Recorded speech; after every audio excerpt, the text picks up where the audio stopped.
rise up, whoa, not gonna give up, whoa, we're gonna rise up, whoa, we're gonna rise up, whoa, not gonna give up, whoa, we're gonna rise up,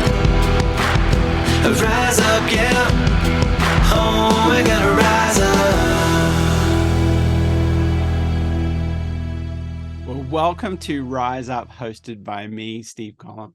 I'm so glad you're here today because we're going to be having an amazing interview with Korina Huddleston. She has an amazing story, and we dive in deep with how she created her businesses and why it takes many businesses to create the perfect business.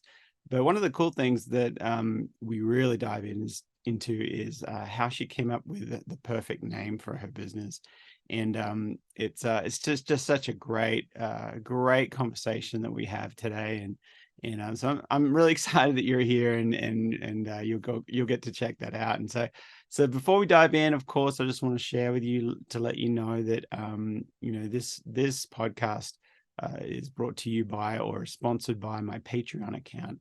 If you'd like to be a sponsor and sponsor one of my shows, please head over to patreon.com/Steve Collum and consider joining up and being a member or becoming a sponsor. Every single bit really helps getting this podcast out and shining some light and making the world just that little bit brighter.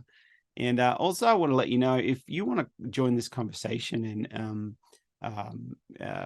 get to know me a little bit more and become part of a private group on Facebook, head over to Rise Up with Steve Collum Facebook groups, and you can join that group. And there's a little questionnaire there just before you get in, because it's a private group. It's a very exclusive little group.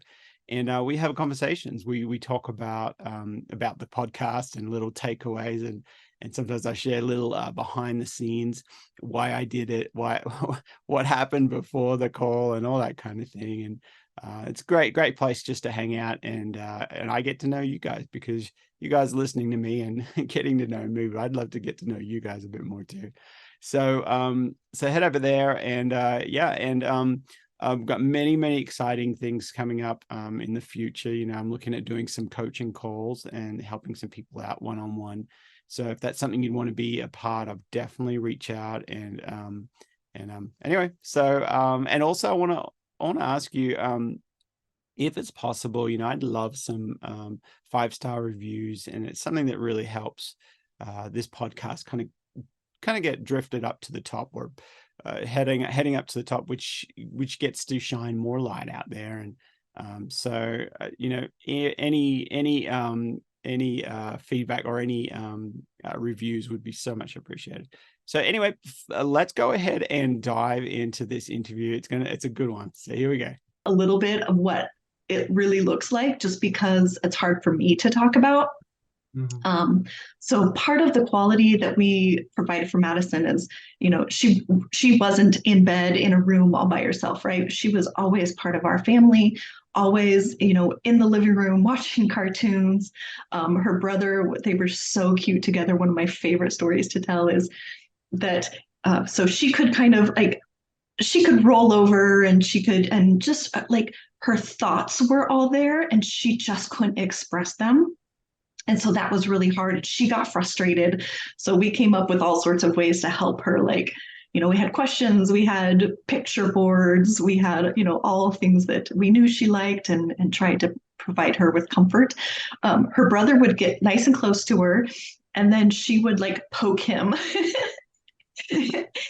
And she loved teasing her brother. And then he would be like, "Mom, Madison is poking me again." And I was like, "Well, you can get up and move if you don't like it." And he would stay there, and they would laugh and laugh and laugh. And then they would do it again. Madison would poke David, and he'd yell that, she was bothering him. And then they'd start laughing. So it was this game that they played together. It was so beautiful. And, wow. Madison did have a wheelchair, and she had this really cool stroller that we'd get her in and strap her in. And, she was always with us. She was part of our family forever and ever. So, and always will be.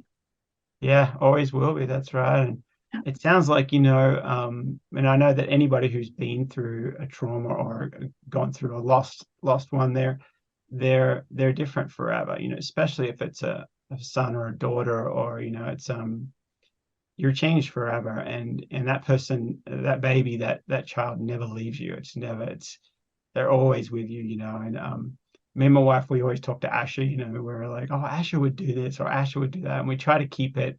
And I love how you kind of you're focusing and remembering all the positive things and the good things, because that's another way to get through and to be, definitely for me as well, is I want to remember all the good things and not the traumatic bad thing. And so it's like, just remember, so that when you think about them, you're not revisiting the trauma, you're revisiting a positive thing. And that's a thing you have to actually physically, it's something that you have to do. You have to tell yourself, you have to start, because the memory is such a powerful thing. And your brain doesn't know. They're like all these little highways, and the brain doesn't know. When you go back to that memory, your brain doesn't know that it happened 10 years ago. It thinks that it just happened now, and you go back to that memory.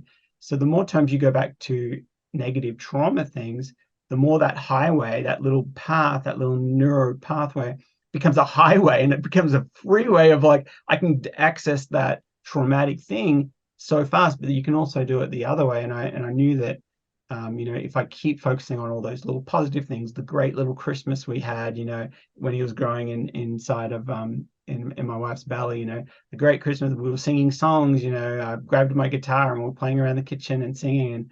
And more times I access those memories, that becomes a highway. And then the other ones are like, they're hard to find, like what happened again? It's like, and so I'm really inspired, encouraged that you also are focusing on those positive things. And Absolutely.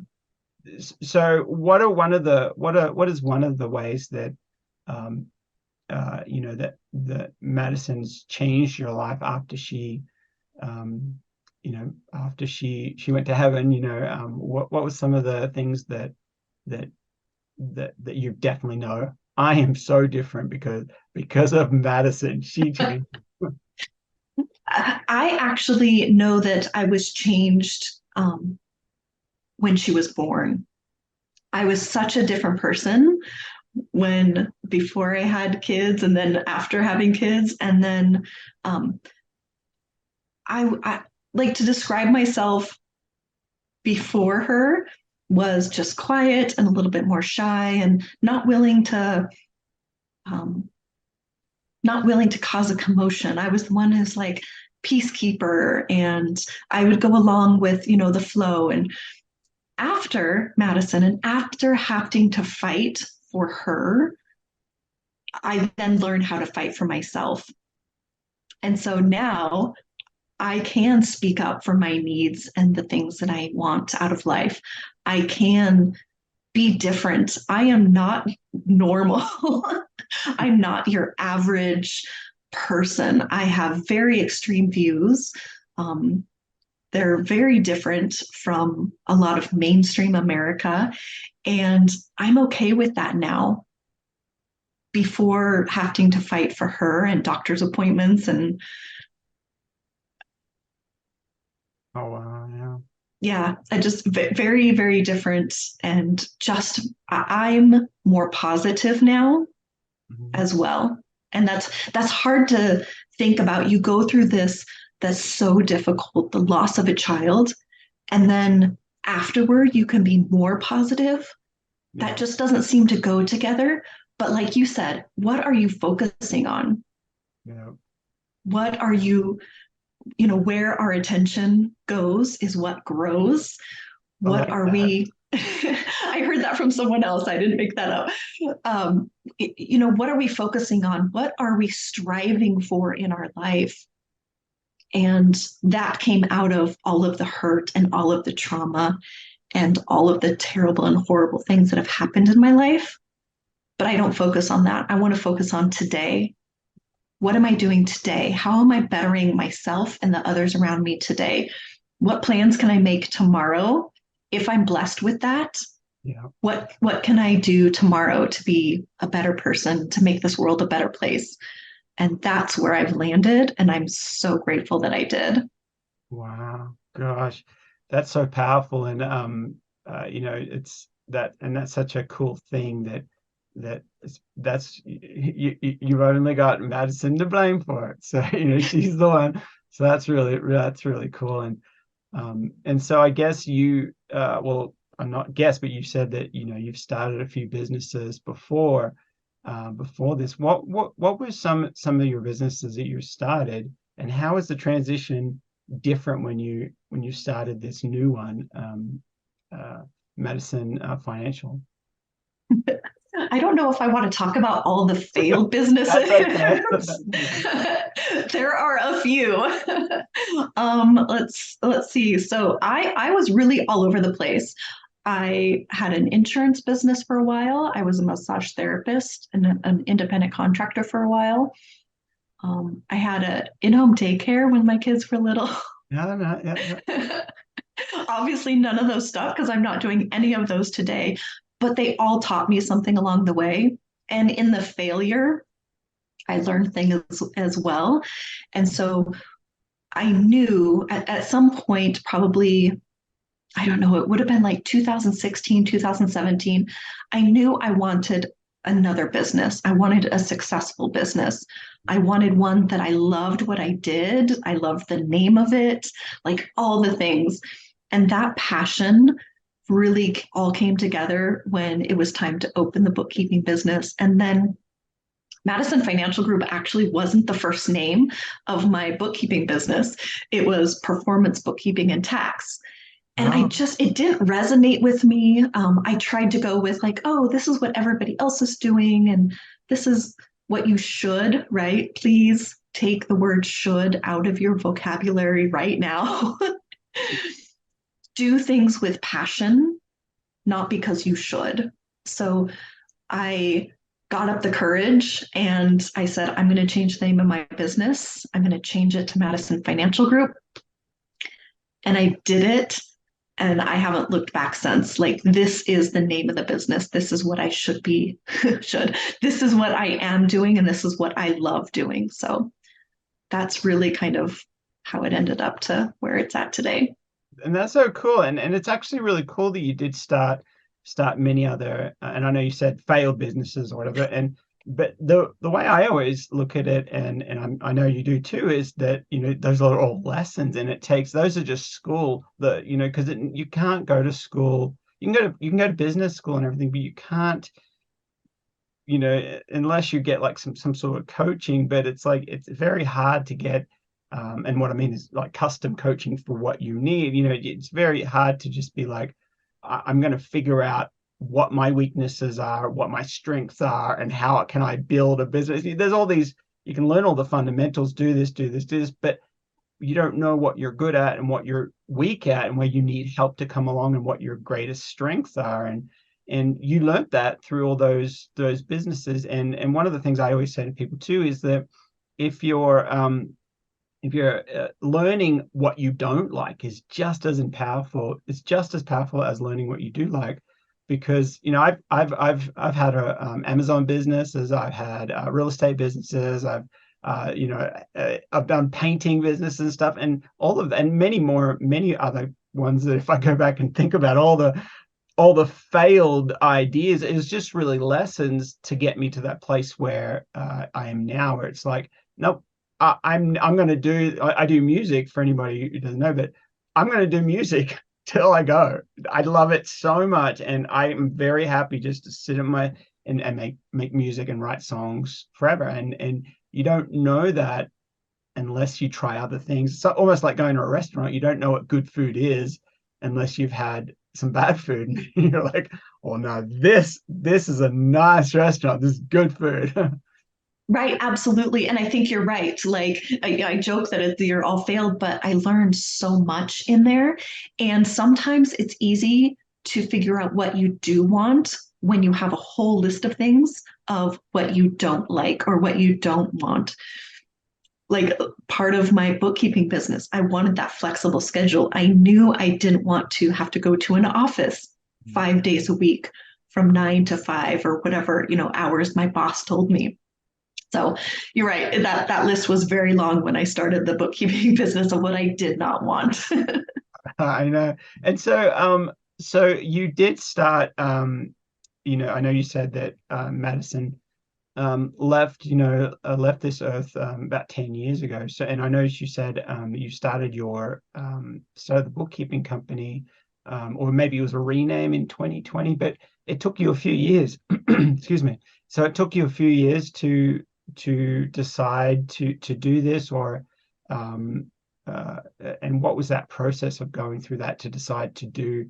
I want to do something in Madison's honor, in her name, give her a legacy and that kind of thing. How did you come to that? Or there's a little bit of a few years difference, wasn't it? Yeah, absolutely. So I think that so when Madison passed away, I believe I put all my focus into my son. Mm-hmm. And it was that was my pure focus, was to work, provide everything that he needed. By this time, his dad and I were separated, and how to co-parent beautifully and not fight, not make it about us. It was about our son and how to give him the best life that he needed, especially going through those teenage years and then into high school and out, out into the real world. And so that was my focus. And so it was one of those things where I call them pings, or, you get these ideas and it's like, okay, I know I'm going to do something, or I want to do something in the future. Right now is not the time. And there's no way I could have focused on starting a business and growing a business while having a teenager, who's going to sports and getting to school and all those things. Like, I just knew it wasn't the time. So after he graduated, or actually working up to being graduating in 2020, that's when I knew it was the right time. And all the things were coming together. And so really just relying on my intuition of when it was the right time, and then those things just coming together, and it's actually worked out really nicely and very beautifully. Yeah, and good timing too, to have a more of an online, because it's more online. You have an online presence, correct? Yes, correct. We're 100% digital, 100% online. We meet our clients digitally as well, because they're all over the West Coast, and so that's been great. Yeah, especially during the COVID time, it's like great timing. That's awesome. Yes, absolutely. So interestingly enough, like, this plan was kind of in place before all of that, and then just again, everything came to be. People understood meeting digitally like we are today. They understood, that I could be in Nevada. Wow, well, that was amazing. Thank you so much, Korina. That was awesome. Thank you so much. Thanks for sharing your amazing story and really giving us some takeaway points. Absolutely brilliant. Thank you. And I just want to let you guys know too that if this has been helpful to you, if you want me to continue doing this, please head over to your Spotify or Apple or wherever you're playing your podcast, and click on review. And if you could give us a 5-star review, that would be absolutely amazing. That actually helps us kind of get higher up in the feed, and so that more people might listen to it, and there'll be more people be inspired. So every little review helps. And so thank you so much. And I guess and don't forget, head over to the Facebook group if you'd like to join this conversation. I'd love to get to know you. You guys are getting to know me listening to this podcast, but I'd love to get to know you. And so head over there to Rise Up with Steve Collum in the Facebook groups, and I will see you there. Awesome.